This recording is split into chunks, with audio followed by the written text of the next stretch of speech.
తెలంగాణ మంత్రివర్గ విస్తరణకు Congress high command green signal ఇచ్చేసింది. దాదాపు 7 నెలల క్రితం వచ్చిన కాంగ్రెస్ ప్రభుత్వంలో పూర్తి స్థాయిలో కేబినెట్ ఏర్పడలేదు.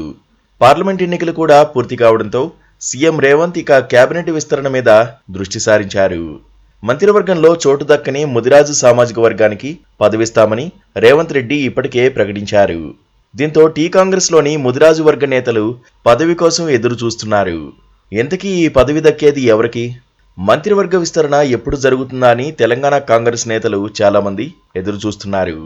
కాంగ్రెస్ హైకమాండ్ ఓకే చెప్పడంతో ఇక ముఖ్యమంత్రి రేవంత్ రెడ్డి కూడా కేబినెట్ ను విస్తరించి పూర్తిగా పాలనపై దృష్టి పెట్టాలని నిర్ణయించుకున్నారు.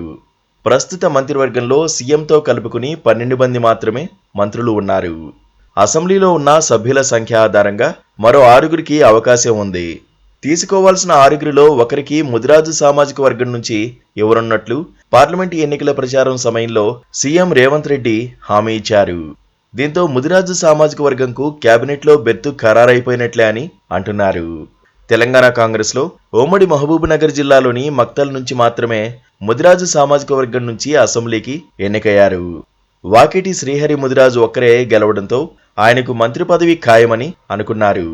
పైగా ముఖ్యమంత్రి జిల్లా కూడా కావడంతో వాకిటి శ్రీహరికి బెర్తు కన్ఫామ్ అని ప్రచారం జరిగింది.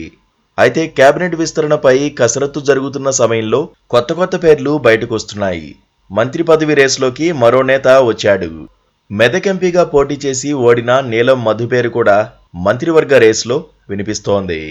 శ్రీహరి ముదిరాజ్ టీ కాంగ్రెస్ లో సీనియర్ నేత అయినప్పటికీ ఉమ్మడి మహబూబ్నగర్ జిల్లా నుంచి సీఎం రేవంత్ రెడ్డితో పాటు జూపల్లి కృష్ణారావు కూడా కేబినెట్ లో ఉన్నారు. దీంతో శ్రీహరికి ఇదే అడ్డంకిగా మారిందని సమాచారం. ఇదిలా ఉంటే ముదిరాజు సామాజిక వర్గం మొత్తాన్ని ప్రభావితం చేసి ముందుకు నడిపే నేత కోసం రేవంత్ రెడ్డి వెతుకుతున్నారని సమాచారం.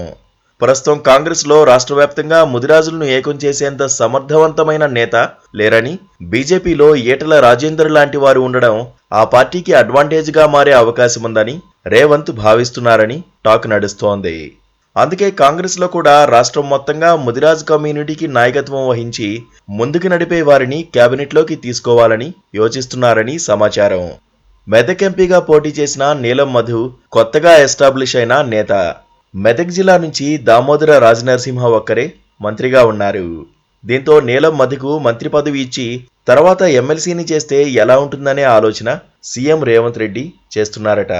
మొత్తంగా ఒకరికి మంత్రి పదవి ఇస్తే కాంగ్రెస్ పార్టీకి ఏ మేరకు ఉపయోగపడుతుందనే ఆలోచనతోనే ఎంత కసరత్తు చేస్తున్నట్లు సమాచారం. అందుకే కాంగ్రెస్ లో కొరతగా ఉన్న ముదిరాజు సామాజిక వర్గ నేతల్లో సమర్థుడికే మంత్రి పదవి ఇవ్వాలని రేవంత్ గట్టిగా నిర్ణయించుకున్నట్లు తెలుస్తోంది. మరి మంత్రి పదవి దక్కే ఆ అదృష్టవంతుడు ఎవరో తెలియాలంటే ఓ వారం ఆగాల్సిందే.